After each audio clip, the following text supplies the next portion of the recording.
एक गांव में एक साधु रहता था। वो जब भी नाचता था तभी बारिश होती थी। इसीलिए गांव के लोगों को जब भी बारिश की आवश्यकता होती थी तब ये लोग उन साधु के पास जाते थे और उनसे अनुरोध करते हैं कि वो नाचें। और वो जब नाचते नाचते हंसने लगे तो बारिश जरूर होती थी।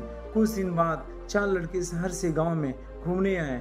जब उन्हें यह बात पता चली कि किसी साधु के नाचने से बारिश होती है तो उन्हें यकीन नहीं हुआ। शहरी पढ़ाई लिखाई के घमंड में उन्होंने गांव वालों को चुनौती दे दी कि हम भी नाचेंगे तो बारिश होगी, और अगर हमारे नाचने से बारिश नहीं हुई तो साधु के नाचने से भी बारिश नहीं होगी। अगले दिन सुबह सुबह गांव वाले उन 4 लड़कों को लेकर साधु की कुटिया के पास पहुंचे।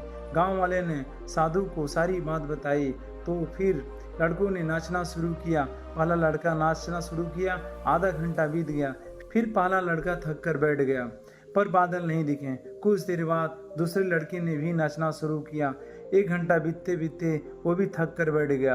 अब बाकी दोनों लड़कियों ने भी ऐसा किया पर बारिश नहीं हुई। अब साधु की बारी आई थी, उसने नाचना शुरू किया।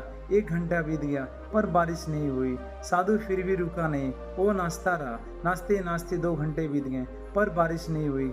4 घंटे बीत गए पर बारिश नहीं हुई। साधु तो रुकने का नाम ही नहीं ले रहा था।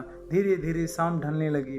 तभी बादलों की गड़गड़ाहट सुनाई दी और थोड़ी देर बाद जोरों की बारिश होने लगी।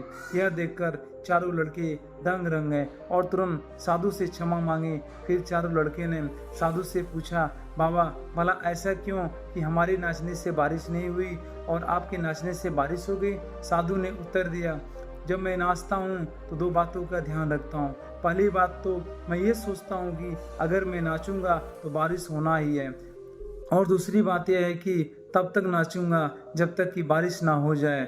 तो मैं सफलता पाने वालों में भी यही गुण विद्वान में होता है, जो जिस काम को करते हैं उसमें उन्हें सफल होने का पूरा भरोसा होता है और वो जब तक कि उसमें सफल न हो जाएंगे। इसीलिए अगर हमें सफलता हासिल करनी है तो एक साधु की तरह अपने लक्ष्य को प्राप्त करना होगा।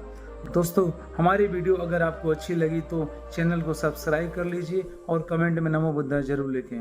धन्यवाद दोस्तों, मिलते हैं अगले वीडियो में।